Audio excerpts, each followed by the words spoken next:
Welcome, Jason. It's so great to have you on our broadcast today. Umesh, thank you so much for inviting me. It's a pleasure to be here. Well, Jason, you have, you've been around, you've traveled the world, and you've seen a lot. But let's cut to today's topic really quick for our audience. Some folks will say, today's topic is how cybersecurity enables restarting America. And some might say that America never stopped. Others might say that America has already been restarted. And others say we are just restarting. Needless to say, one thing is for certain, that over a period of a couple of weeks, America sent its workforce to work from home, is now grappling with how, when, and if to bring them back to an office environment. So Jason, what's KPMG seeing in its customer base, and what does return to work look like? Wow, two great questions. I think you're right. There's a couple of things to kind of start with. I think toward the end of March, early April, we went from a 7% work from home mentality, which is what the US had prior to COVID, to over a 90%, which strained most organizations significantly, whether they're large or small. Most of us had to adopt a new way of working. As you can see, we're still doing it. We're still at home. I'd much rather be in the office, but we're still at home dealing with the challenges that come from that. At the same time, you've got to remember that the cyber attacks that we've traditionally been able to manage and address didn't stop. If anything, they've got faster, bigger, and there are more of them because we've got a distributed environment. So where I think we started from, we went from 10 to 90. And I think probably over the last month and a half, 2 months, we've seen a gradual shift back towards work. Certainly, a number of our clients have developed operations to deal with work from the office as opposed to working from home. But we're nowhere near where we were. And I think if you kind of stop and think about it, one of the first things that most organizations really had to think about was, well, okay, what do we do to preserve cash? Because it's the great unknown. If you look at Europe and you look at the Middle East, I was on a call this morning with some of the guys from Europe. Israel as a country has just gone back into lockdown. After being out of it for nearly 4 months, they're back in it as the entire country locks back down. In the UK, we're seeing pockets of basic lockdown reappearing as the number of infections starts to rise again. And now we've got the flu pandemic season coming down the track towards us. So I think what we can definitely say is that things are uncertain. What that means, how it's going to work, I think is still open to debate. Lots of organizations are still trying to figure it out. And the reality is that figuring isn't quite as simple as it looks. One organization that I know worked to bring people back to work very, very quickly. So they had a third of their workforce back in around the middle of May. Fantastic, you may say. And as someone who misses the office, I would love to be back in the office. But the reality is the cost and effort involved in configuring people and processes to make sure you've got the right hand sanitization, you've got the ability to track information about who's coming and going from your campus, what to do if somebody's infected requires a ton of work. And that effort is not light. It's actually pretty heavy touch, and nobody predicted this. So there weren't the budgets or the skills or the processes available. So we've had to create them from scratch. And we're involved with a number of clients who are literally wrestling with this challenge. Somebody comes down with COVID. What do? Do you send the entire workforce home whilst you re-clean? Well, in some cases you do. In some cases, they're looking at it from a pragmatic perspective, saying, well, we're going to operate differently. So we see that most especially in the control room environment, where we've got a large number in the Houston area of large manufacturing facilities, whether they're refineries, whether petrochemical, whether they're just general discrete manufacturing, and they all need to be managed and maintained. And what's happened to a large degree is everybody has slowed down. Everyone has taken time to stop and think and say, okay, what can we do to preserve cash in the short to medium term? How do we ensure that we maintain our security capabilities whilst everybody's working from home? Because, you think about it, in the past, you had an office environment with firewalls and good structure and good security tools in place to protect you. Now we're in a situation like we are today, where we're relying on our laptops and our VPNs. And if something goes wrong, well, you've got to rely on remote support too. You don't have your IT guy who can come down and help you. So there is a significant shift in that space. And we're not out of the woods yet. I think it's fair to say we'll see probably a surge again, and we're certainly seeing clients preparing for that as we see the kind of the flu season rise, and we will see steps forward and steps back. But from a cyber perspective, the landscape is busier than it ever has been. And Umesh, that's part of the biggest concern I think that most of us need to consider is we used to rely on working from an office, and now we're reliant on working from home. Even when you're back in the office, even those companies that are back in some shape or form, they are limiting the number of people that can be on site at any one time. And that means people are still working from home. Even though they should be able to operate in the office, they're also still working from home. So you see a week on, a week off, 2 days in the office, 3 days at home. So the materiality of the new normal, which we are all seeing today, is not going to go away anytime soon.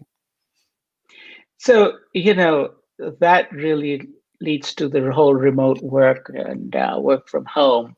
There were many people and many companies that were worried that the infrastructure would not hold up. So I think the good news is that for the most part, the infrastructure has held up, where work from home has been fairly effective. What advice do you have going forward? Are you seeing customers now beginning to say, well, previously we had a predominantly work from the office mentality. Our network included the desktops at the office. It was an extension of our computing environment.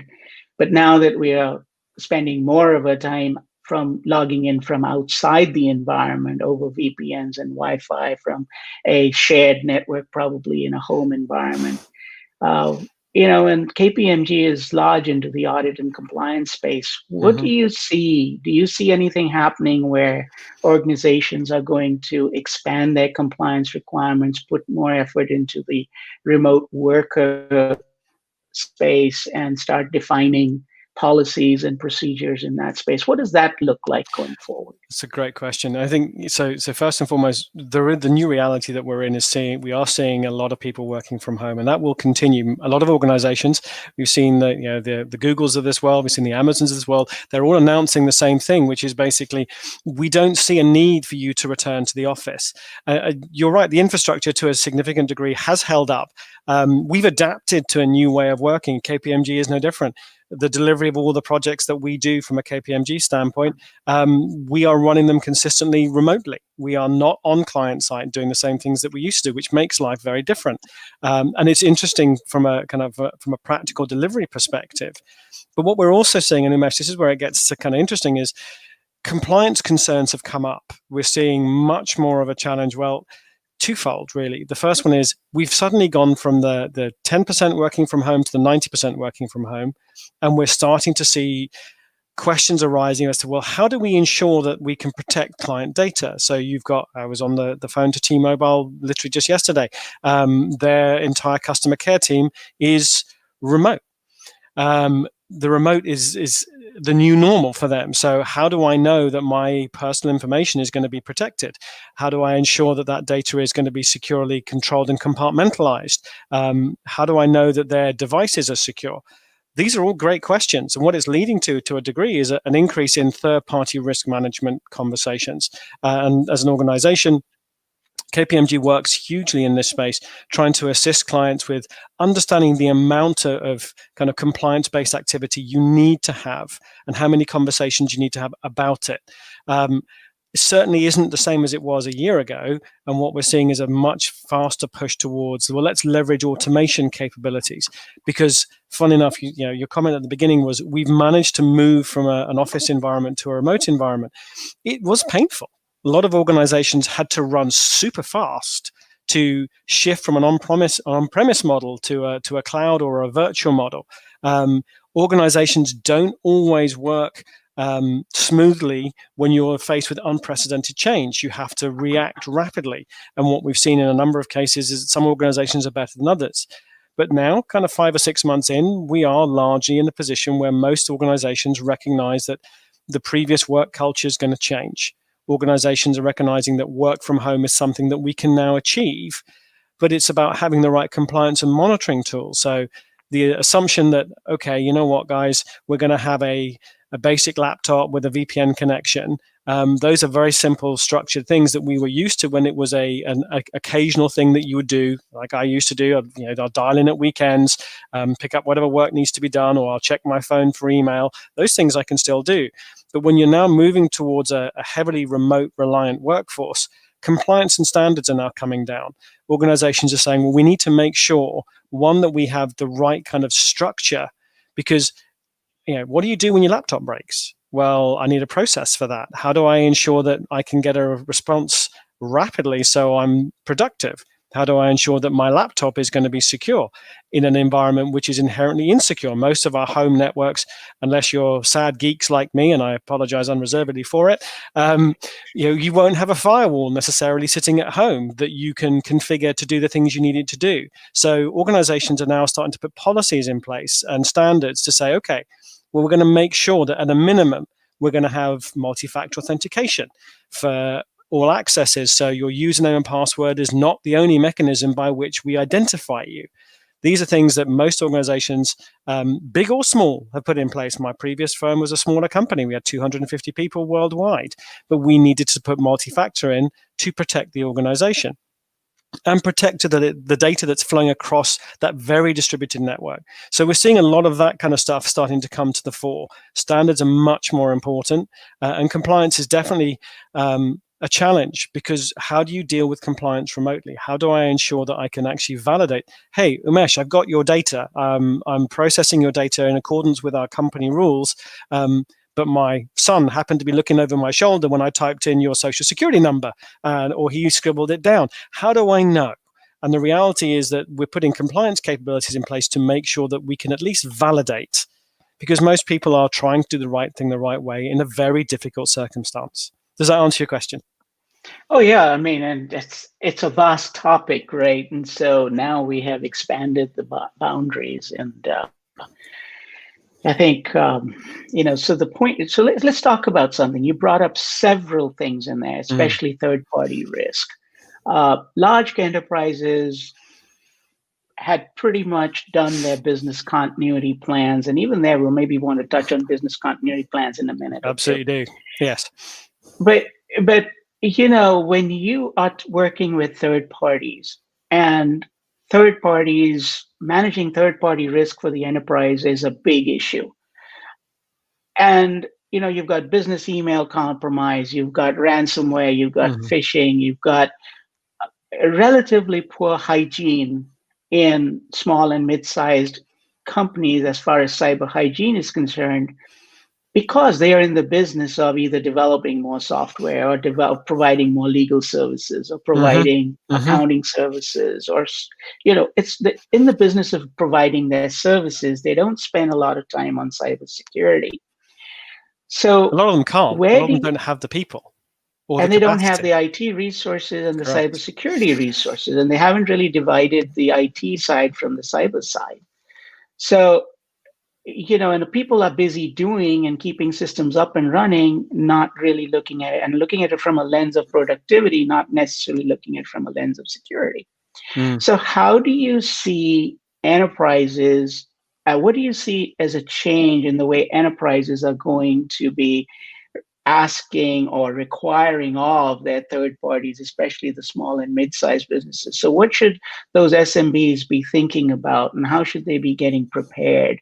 What do you think is coming down the pike? Because business is going to be different. Renewal of business contracts and getting new business is going to be very different coming out in the next 6, 9, 12 months. And there's going to be probably some assurance of business resilience that is going to be required. What are your thoughts on this topic? What are you seeing? How is KPMG advising its customers? So we're seeing it on a number of fronts, and it's a fascinating topic, Umesh. We started to talk to clients about their third-party risk in general, whether it's looking at the large to medium to small size enterprises. And we'll start with the big ones because that's the easiest place to start, because they tend to have the resources to push compliance down. I think having been on the receiving end as a small to medium enterprise, the challenge is going to be very different. The challenge is going to be, how do I find a way to be compliant and maintain that compliance? Because my large customers and clients are going to ask for it. They're going to ask to validate. How do you protect data? How do you ensure that you're able to ensure communications are secure? Can you confirm? And what we're seeing is a push towards kind of micro auditing.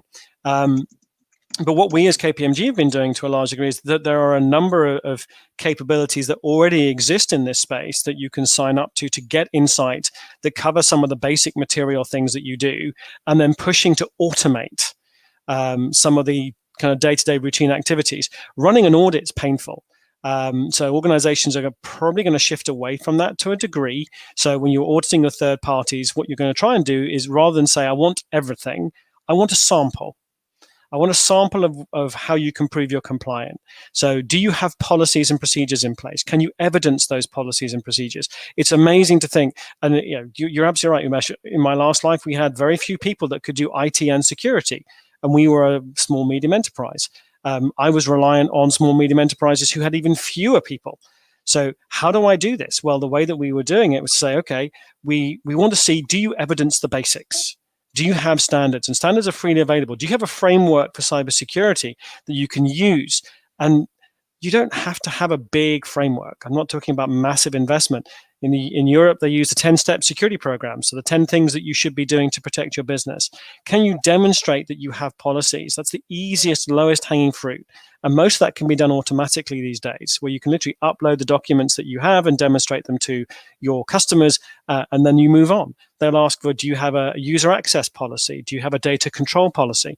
And then when you add to that the challenges that we're also seeing with things like data security and privacy. GDPR came in a year or so ago, and it's becoming evident with things like the safe harbor shift that we're actually having to think about how we process data differently. And whether you're a large organization or a small organization, you're still required to adhere to it. So organizations are having to take this burden on whether they like it or not. And what we're seeing is, let's play smart. Let's try and automate where we can. So automatic responses, using integrated chatbots and things like that. Technology is actually here to enable you, and cyber can help you do that, because it'll actually help do things like storing the interactions that you have. In the shift to cloud, have you got a cloud security strategy? Have you got cloud compliance standards? Because to one of my clients' comment most recently, cloud is nothing more than my data in somebody else's data center, which is very true. But how do you ensure that data is appropriate? Well, you do that by starting with the basics of standards. Do I have my standards in the right place? Do I have compliance in place? Can I prove that I'm doing the right things the right way? And a lot of the smaller and medium enterprises, they have things like Office 365 that have the tools that can help you with your compliance, because they will show that you're adhering to the standards in the right way. So it's a mixed bag. Larger organizations have the luxury of having more flexibility, and they certainly have the resources to do it. And smaller organizations are always going to be squeezed. And within the Houston area, there are a large number of small companies, if that makes sense. There's an oxymoron, if that makes sense, that are fighting to try and figure out, well, how do I maintain compliance now I'm in a third-party environment? And one of the simplest ways is just make sure you've got standards. So, sounds simple, right? Jason, we have a question coming in off of Facebook. It says, Jason, could you speak a little bit about your recommendation for remote workers to VPN into their company's network? Many folks are going rogue and trying to access the company network without a safe connection. This is Tony. Hey, Tony. Great question. It's interesting. So two things that I think we've kind of forced from a behavioral shift, and this comes into things like business email compromise. It comes into access and security of data. The number of cyber attacks has gone up threefold since COVID started from most of the sources that I talk to, and whether they're direct in the line of fire CISOs, they are seeing it because you've got a distributed environment. One of the crucial tools in any security arsenal is your virtual private network. It provides you with that encryption. So we blocked, and we continue to block, any access that is not through VPN, and you can force and tunnel that way. So absolutely, it's the right thing to do. The second thing is, look, VPN on its own is not going to protect you, because you're still going to require a handshake at both ends. And very simply, putting multi-factor on it forces that change. Now, we've seen it with things like Office 365. You can configure the rules of Office 365 to not make it available without having multi-factor in place and without having a VPN connection in place. The challenge that most organizations, smaller organizations, have is VPNs are probably relatively new things to them. They haven't had to think about it because it was either a small office environment where you had a firewall and everything worked, and now you're having to go and buy VPN rules. So the simple answer is, as part of your compliance, as part of your basic standards, you have to knock the way that you do things. All right, and the first and foremost thing is you have to mandate the requirement for VPN. It shouldn't be a case of if, it should be a case of a yes, you absolutely have to. Does that make sense? There's a lot more to it than VPN, but I'd certainly start there. And if organizations are trying to go rogue, you have to switch them off. It is hard.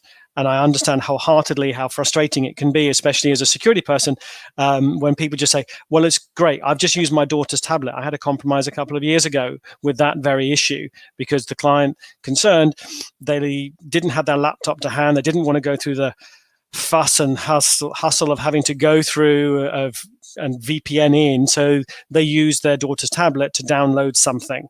And unbeknownst to them, their daughter's tablet was infected. And guess what? Their password was taken. And the point at which the password was taken, we then started to see issues in the security side. So there are two angles to it. The first one is policy. The second one is prevention. And trust me, prevention is so much better than cure. And the challenge that most of us have is that you've got to recognize at some point or other, you will have a cyber issue of some description. When that happens, you are so much better positioned if you are eliminating the most obvious things first. And a lack of VPN access is one of the most obvious things. You will become a bigger target if you're not using VPN because your data will flow over the internet where anybody can see it. And therein lies the biggest challenge. So, you've touched on a couple of things, and I'd like to cover both topics. And I'm kind of trying to figure out which way to go with it. But, the topic is one is of business continuity.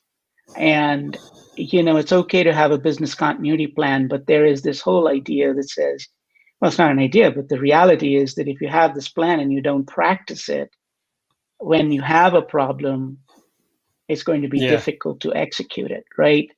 So that's one thing I would like to explore further. And then the other thing I'd like to probably talk about is the rapid cloud adoption and the issues around the SLAs, the service level agreements, the cross-border requirements. How you touched on GDPR, you touched on maybe the California privacy rule, and then the storage of data at the different ISPs where it could be sitting. If you've got a global organization, you've got or you're doing business with service providers and contractors, and you've got people in the Philippines that you've outsourced some work to. You've got people in China doing some manufacturing. You've got people in Israel or Spain or South Africa doing some software development. You've got people across the United States doing other services. So that's a lot, I know. That's a lot. Let's use the second part of the segment and maybe talk about those. So let's talk about the business continuity plan first, and then we'll weave into maybe the cloud and the rapid cloud adoption. Sure thing. Where do you want to start? So let's business talk about the business continuity plan and why it's so important and why it is to practice. But what do you do? What are the things they should know to do when you have an incident? Yeah. Okay. So let's start with business continuity because that's probably one of the most beneficial things that you can do as an organization. It may sound counterintuitive, but please trust me, it really is. Having been on the sharp end of when things go wrong, the business continuity plan is probably one of the most crucial things for you to consider, and that covers everything from how do I deal with backups, how do I deal with recovery, and arguably we're in the longest business continuity situation. It does, Tony. Security absolutely trumps convenience every time. What a great quote. But the challenge is that security should enable convenience too if it's done right. So the challenge with business continuity, I think, for many organizations has been we've been in the longest business continuity plan and delivery cycle that anyone has ever seen. Most of us, when we started thinking about work from home, thought, well, this will be a month or two, maybe 3 months at tops. And I look at the larger organizations that are engineering focused and they're doing, they've got sites and plants and things. They've been running continuity plans. And we, as Houston, ironically, have had a bigger situation because most business continuity plans tend to focus on a single event. We focus on a single disaster, a single situation, and they tend to run for a period of time, normally a couple of months, at which point you're expecting to be transitioning back into business as usual. And that hasn't happened. I think Mike Tyson said it best, is that no plan survives the first punch. And that's very true in some respects. So business continuity planning kind of has to cover a couple of things. It has to cover the logic of, okay, well, where is my data? Where is the things that, what is most important to my process? What are the most important things to my business that I need to protect? And how will I go about ensuring that I have that protection in place? If I'm not sure I've got it, have I written it down? 40% of organizations still don't have a fully defined business continuity plan. And I know it's something that, I've got a day job, I've got 20 things to do, I'm worrying about everything else. This is like your insurance policy. And it's one of those things that most of us loathe insurance policies because we see it as something with no value until the day we have to use it. And then we realize, thank goodness we've got it. So from a materiality perspective, the first thing with a business continuity plan is if you don't have one, draft one. They are freely available. KPMG help a lot of organizations go back and do their business continuity plans. And the second part of that equation is once you've done it, you actually have to test it. And arguably right now, we are in a testing phase that's consistent and continual. We've been in business continuity mode for probably 6 months. I'm working from home. This is a continuity thing.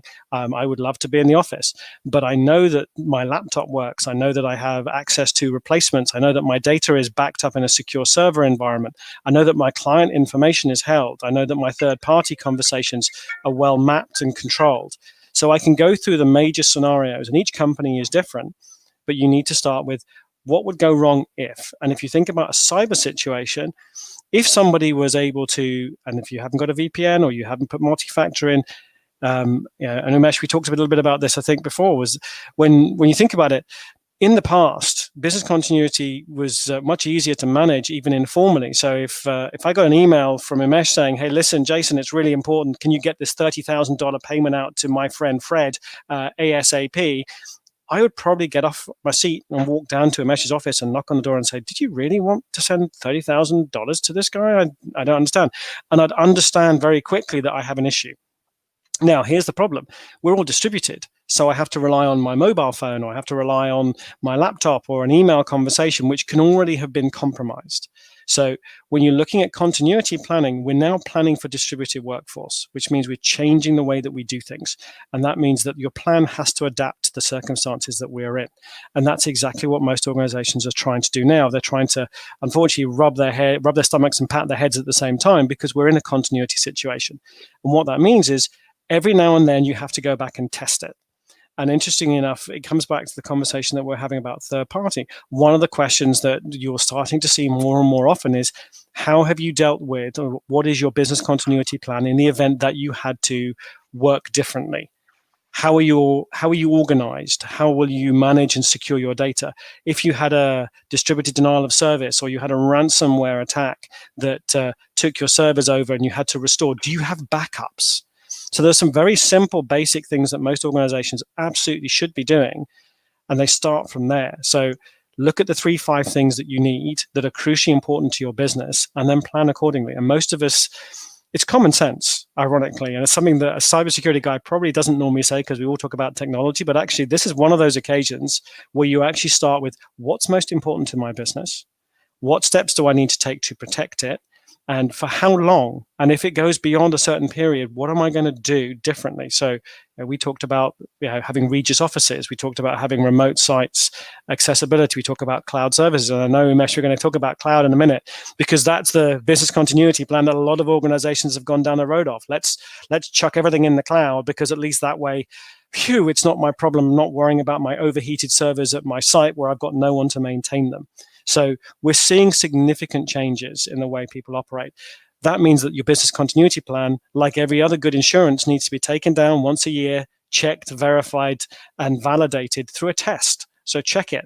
None of us like paying for insurance, but we all have to do it. But I know for a fact, I certainly do, every year I'll do a quick check around. Have I got the best policy? Have I got the cover I need? Am I doing the right things in the right way? Am I comfortable that I'm actually paying the right amount of money for it? Because goodness knows we all are under pressure to reduce our costs too. But business continuity can also save you.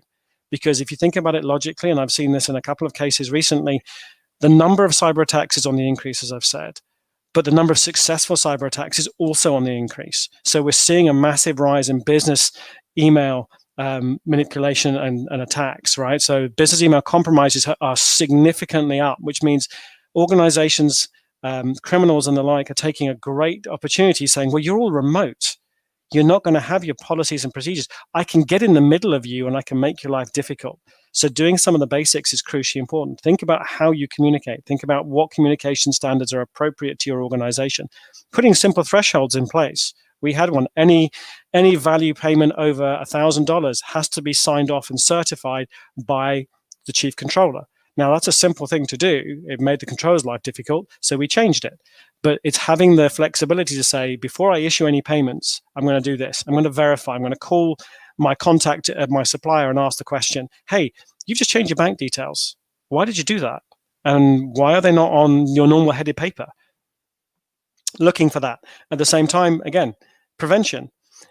You can buy an email technology that will tell you, in fact, you can configure it in Office 365 these days that will tell you, hey, this email's from the outside because it doesn't quite look right. You've got tools out there that will identify emails that have been adjusted ever so slightly because they don't have your actual domain name. They've just got your display name. So Fred Jones might have a 0 or a number 5 as opposed to the O and the S. Looking for those things is painful and it's hard. But if you've got the tools, you'll see it much quicker.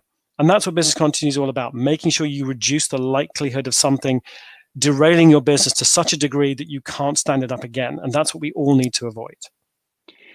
So Jason, you bring up a couple of other points under business continuity about cyber insurance. And, you know, from a small and mid-sized business perspective, a lot of companies are given, including our companies, given this risk policy from the insurance company and said, self-certify that you do all of these things. And it is very tempting in order to buy the insurance to just go ahead and self-certify that all of that stuff is done. But what people do need to realize is that when they have an event, what's the first thing that the insurance companies do? Oh, they're going to check you. They're going to. So you said you self-certified. Can you please provide me with evidence that you have a policy that deals with data loss? Can you please provide the policy that deals with? So it goes back to our comment, and Umesh, you're absolutely right. Unfortunately, we live in an environment where insurance is there as a catch-all to save us at the end of the day, but we have to do the right things because it's a commitment that we're doing it. And you're absolutely right. The insurance company's first port of call whenever they look at anything is to say, well, you self-certified that you have the following things in place. Please evidence that now. It's just like the old-fashioned thing that you used to get when you know, have you had a claim in the last 5 years? And you say no, and they give you insurance, and then lo and behold, well, actually, you claimed that you lost a bicycle from your shed 6 years ago, and you failed to mention that. So we're going to deny your claim, and it becomes a fight. So I look at it two ways. Insurance is a necessary component of any business. And it's crucially important in this day and age that you are open and upfront with your insurance providers and your carriers with what you do have and what you don't. It's also something that if you look at it logically, it supports the conversation we're having around policy and procedure a minute ago. Business continuity requires a plan. It also requires that you have standards. So they all interlink. Doing it once rather than doing it 2 or 3 times is definitely better in my book. And it's frustrating, but true. So, and then there is this whole issue of how much cyber insurance. And, there's only so much that you can buy, depending on your size. And even the mega companies, there's a limit of how much they can buy. So you can't really just tank up on the insurance. So let's kind of move towards the next side of the insurance and the business continuity conversation. And that is that there's this whole issue that in certain industries, like especially in the healthcare industry, we're seeing a lot of requirements sometimes for the high trust certification for you to have a reliable service provider on retainer. So the idea of cyber retainers, that's kind of like the next level where you should have someone on retainer. What's the value proposition behind it? How does it get triggered? How does it help? How does it not help? What are you seeing in that area? So that's a great one. Not to plug KPMG, but that's exactly one of the services that we provide, and we've seen a significant uptake in it. So, like every insurance policy, you really hope you're never going to have to need to use it. But by golly, when you do need to use it, having it in place is crucially important, and it makes a massive difference to your ability to respond quickly. They always say speed is life. In any kind of, as an ex-Air Force guy, that's kind of what we used to say. Speed is life. The faster you are, the less likely you are to get hit. In cyber capabilities, it's exactly the same thing. So a retainer is a simple thing, and it's a tool that anybody should have in place, regardless of the size or scale of your organization. And basically all it is a commitment from a provider, whether it's a KPMG or others, to when you are in trouble, you pick up the phone, you call them, and they get on the plane, they get on the phone, they get connected to your environment, and they figure out what's going on. And it's all about getting there fast. So we have a number of capabilities that we put in place around this. So you've basically got an insurance policy that you don't really have to pay for unless it happens. And the whole purpose of a retainer, especially in small and medium enterprises, is, look, if you have a ransomware that lands in one of your machines and starts to propagate across your environment, you need to stop it quickly. But more importantly, you need to understand, where does it come from? How did it get there? How do I prevent it from happening again? And if you're like us, you have to be able to actually explain to your customers exactly what happened. One of the key things that we're certainly starting to see with third party, and we talked a little bit about fourth party, those conversations are coming up quicker and quicker. So customers are now starting to ask us, well, can you verify that our suppliers actually have the right capabilities in place? And a retainer goes a long way to doing that. It's literally we have somebody on tap just in case we needed it, to ensure that if something goes wrong and we have to press the big red button, somebody will be there quickly to help fix it. Because ultimately, that's what most organizations struggle from. And when you talk about small, medium enterprises, you have a significant cyber attack, and we've seen a fair few of those lately. It can bring your business to its knees very quickly. There have been a couple of cases recently, Norsk Hydro being one, where the entire industry was literally, well, the company was put on its knees short term because they had to stop everything to prevent the flow of this awful ransomware. Now, this is also a challenging reality for all of us. It only takes once, and that's what hackers are always going to rely on. They know the fact that 99 times out of 100, they'll be foiled, but it just takes that one person to click, that one person to open that attachment, the anti-malware defenses to be down so a 0-day can be used against your organization, or a USB can be plugged in the old days. And it's literally as simple as, we did tests on this. You'd leave a USB in a car park with the word HR data written on it. Guess what? Everyone plugs it in because they're desperate to know what it's all about. And even though they know they should report it, they still plug it in. So the cyber retainer model is very much about making sure that you've got a safety net just in case. And it's there for you when you need it, because goodness knows when it does happen, you really want to know that you've got someone helping you rapidly. And there are lots of tools and technologies out there now, and KPMG have our own tool set that we've developed that do a lot of the automated discovery for you that speed up the process. Because the quicker you understand the problem you've got, the quicker you're going to have it resolved, and the quicker you're going to be back on your feet trading as normal. And you can notify your customers. And it's interesting. So we had a conversation about this recently with a client. What do you say to your customers when you have a data breach? What do you say when things go wrong? And it's about saying the right things in the right way and demonstrating that level of trust that you should have with an organization and with your customers that says, look, we've had an issue. It's not a big deal. We've contained it. We've controlled it. We've dealt with the issue. We've had a third party come in and verify that we are secure and safe, and we can continue trading as we should.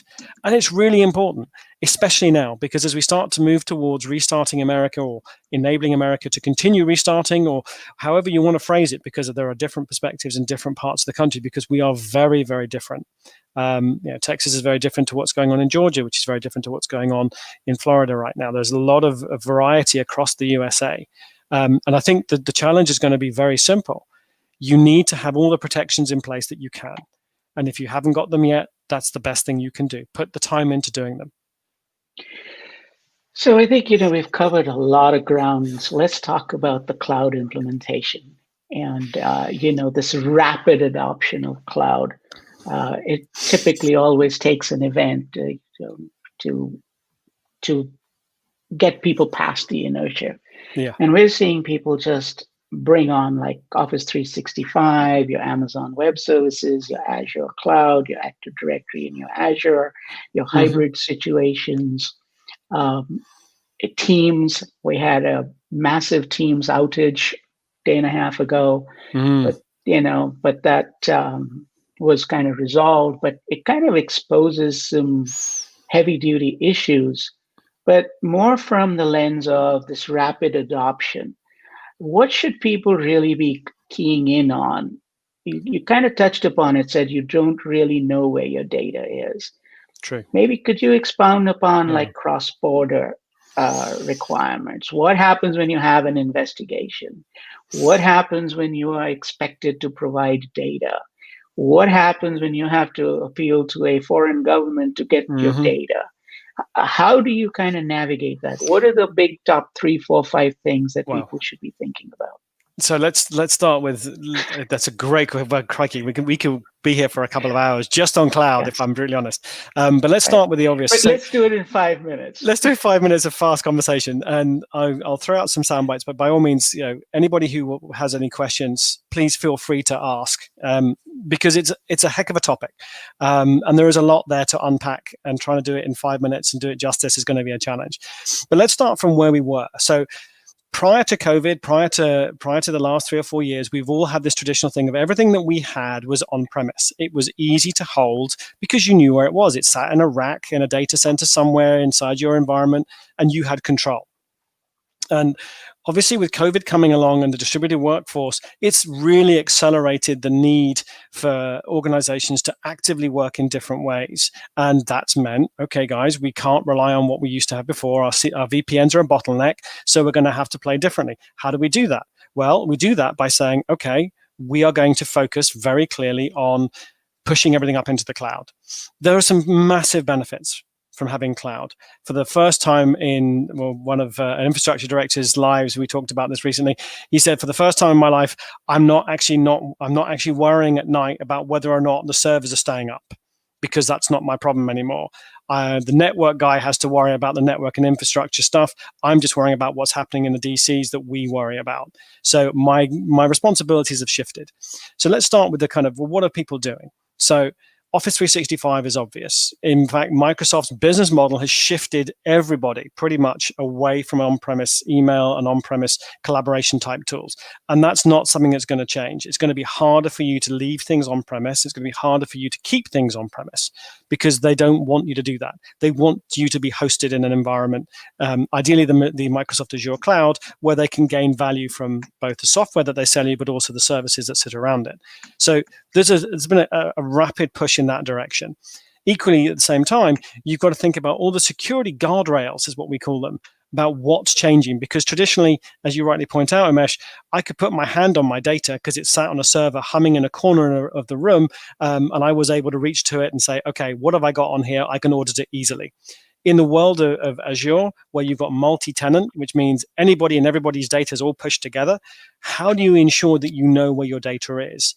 And how do you ensure that it's routing in the right way so it does the things that you want it to do, not the things that you don't? So starting with very simple principles and rules. It goes back to the same thing. Funnily enough, hey, there we go again. You have your data policies, you have your procedures and your guides and your standards that will determine what happens. But equally, you have to do your contractual due diligence with the likes of Microsoft or Amazon to ensure that your hosting data is geolocated where you want it to be.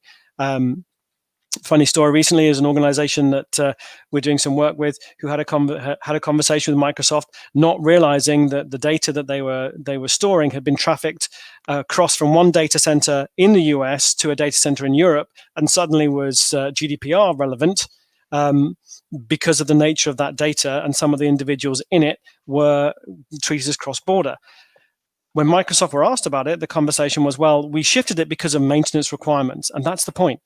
Things can happen without your visibility or notice, so you have to ensure that you have the right guardrails in place for that, which means you have to have notifications. You have to have a clear security set of standards that say any of our data, whether it's our client, whether it's our employees, whether it's our customer data, has to be controlled and managed in the following standards and ways. And if you change something, you have to notify me.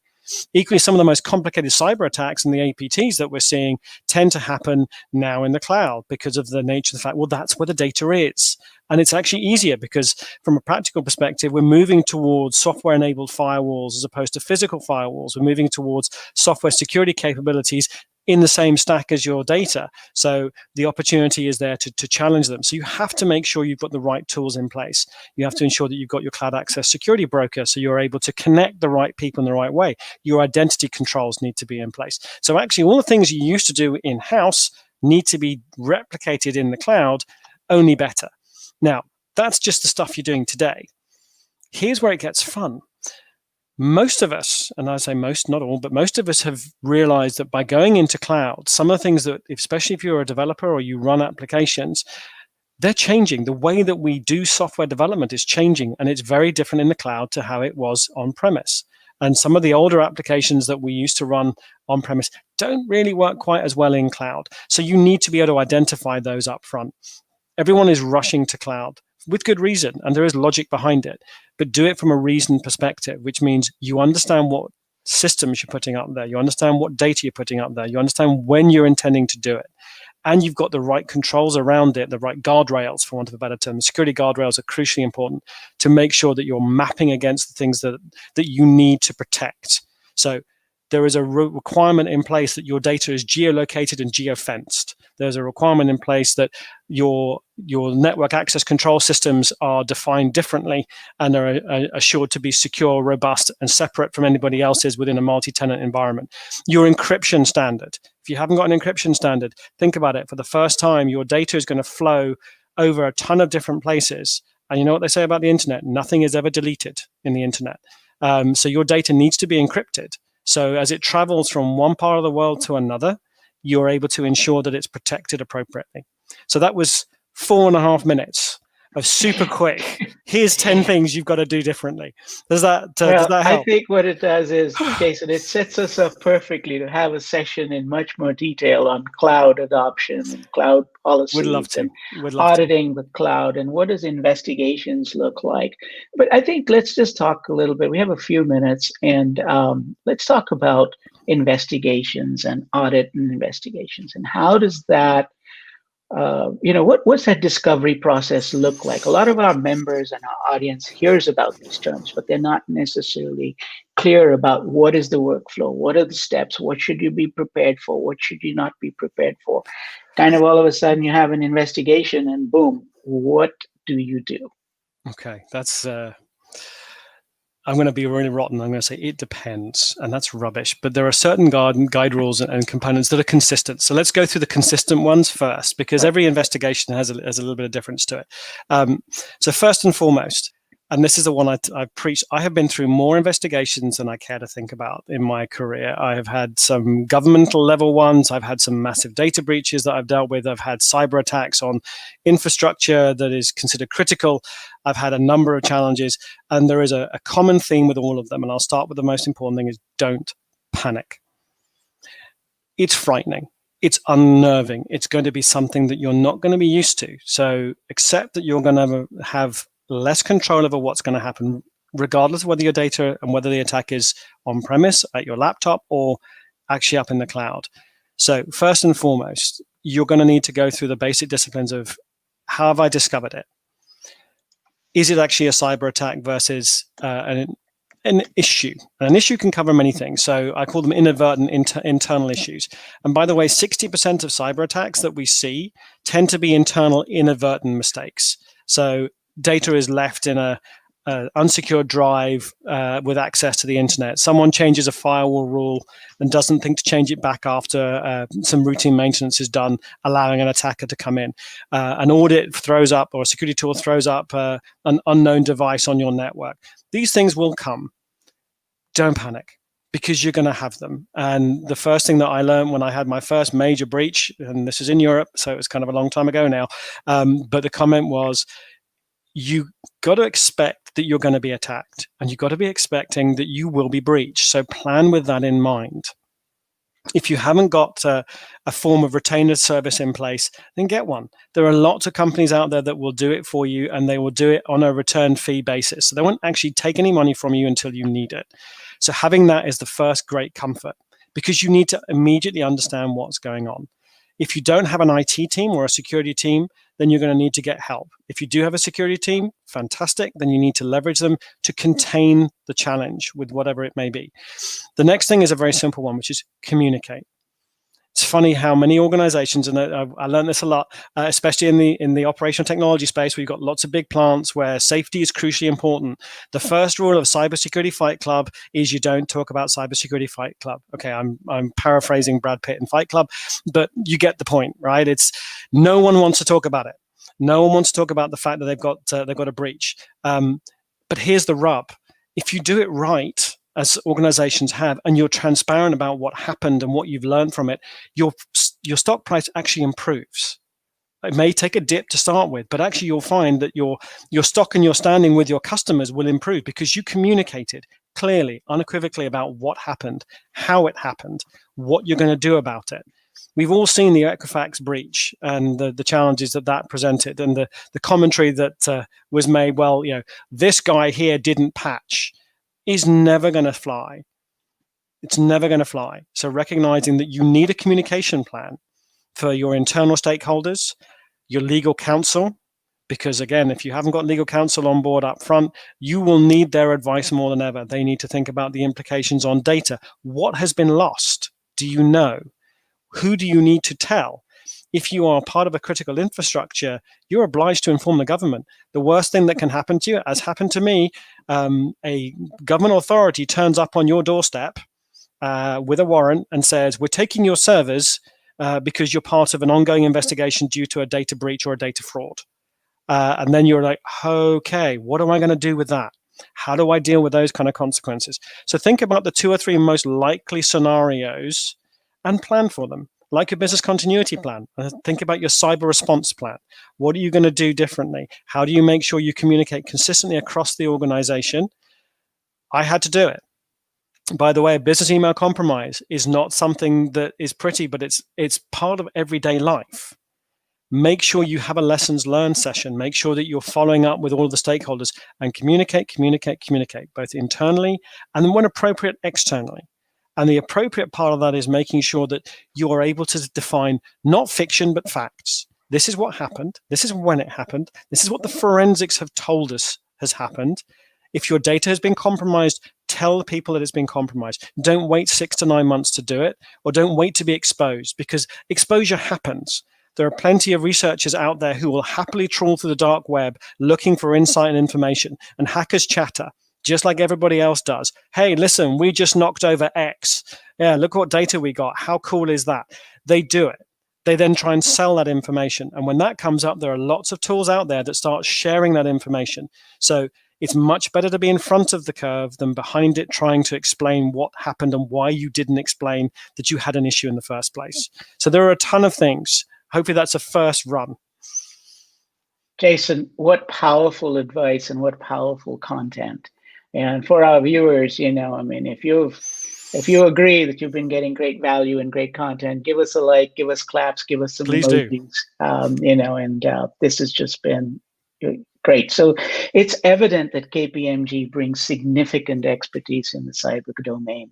What would you like our viewers to know about KPMG services here in Houston and afar?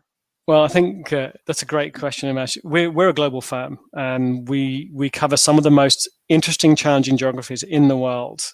I've been through a number of cyber attacks in places like Pakistan and India. I've been involved in them in China. We recognize that as a firm, we cover the gamut from prevention, helping you put your strategy together, making sure you've got the right cyber strategy in place, helping you assess, which is crucially important when you talk about things like your business continuity plan and your audits, right the way through to, do you have the right governance in place to handle an incident, and helping you deliver the security capabilities that your organization needs. So we do a lot of these kind of things across the piece. And as a global firm, we do it for everybody, large or small. From an operational standpoint, hopefully the depth of our experience has come across today. I have been doing this for a long time now. I maybe don't look it, but I certainly feel it today. Organizationally and operationally, as a firm, we are very much in the forefront of supporting Houston and making sure Houston, especially in the current climate, is able to protect itself from cyber challenges. And should the worst happen, we're there to help you recover quickly. So from a competence perspective, that's what we're here to do. Well, thank you for that, Jason. And, it's been a power talk. I would, and you've just joined the Greater Houston Cybersecurity Council at CyberHouston. You're already making a mark, you're contributing, and we are looking forward to you participating and especially helping us with the new rev of the Business Vitality Guide that CyberHouston is working on and is looking to bring out in the early spring next year. Looking forward to helping with that too. That's a crucially important component of what we need to do. And so, I'm going to break away for 30 seconds. It's kind of cool when your daughter kind of logs in and takes in a live and sends you a message on Facebook. So for our viewers, I'll indulge me as I kind of put this up there. But this is my 28-year-old daughter. She's just going to slap me silly when I tell her she made me 29 instead of 28. She's 28, and she's just logged in, and she's doing a great job with her company, another entrepreneur in the family with Reneka Digital, doing a super job. Very proud of her and all the other stuff. So thanks for joining in, Reva, and appreciate your comment. That's fantastic. That's fantastic. Listen, there's nothing better than family support. Yeah, it sure does. So let me just say that thank you so much for joining today and sharing your expertise with us, Jason. And for our viewers, we'll be posting this presentation to the CyberHouston YouTube channel as well as to the cyberhouston.org website. Umesh, my pleasure. And so thank you for joining us today. Subscribe to our CyberHouston YouTube channel and follow our CyberHouston Facebook page. That way you will be notified every time we go live. Also, make sure to register for the Houston Cyber Summit. It is going virtual. It is on October 20th through the 22nd. Again, that is October 20th through the 22nd. 3 full days of terrific content from a bevy of world-class cybersecurity and business experts. And the best part is that the standard registration is free. So you can drop in, drop out, fly in, fly out, take in what you want, absorb what you want. You can register at HoustonCyberSummit.com. That's www.HoustonCyberSummit.com. Now, CyberHouston is a coalition of volunteer business, cybersecurity, academic, government, and civic leaders.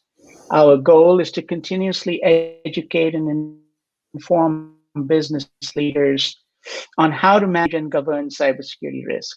We take lessons learned from our enterprise members, distill them down into sensible economical guidance to help small and mid-sized businesses improve their cyber posture, build resilience, and become better and stronger suppliers back to the enterprise, all done through the lens of helping SMBs grow their business. This guidance comes in the form of the Business Vitality Guide, guidance for the Board of Directors, the Cyber Preparedness Assessment, which is available in PDF as well as online, and the free cyber scan. All these resources are free of charge and can be found under the Resources tab on the cyberhouston.org website. Thank you everyone for joining, and special thanks again to our sponsors, Hewlett-Packard Enterprise, Blue Land, Reneka Digital, and the University of Houston Downtown. With that, remember to join us on Wednesdays from 11:30 a.m. to 12:30 p.m. Central Time for our Cybersecurity Leadership Series. Next Wednesday, I will be hosting Chris Cook, Principal Owner, San Antonio Cyber Consultants. And topic will be Cyber City USA, how San Antonio, Texas became a key player, the inside story. So be safe, stay healthy, and have a great day.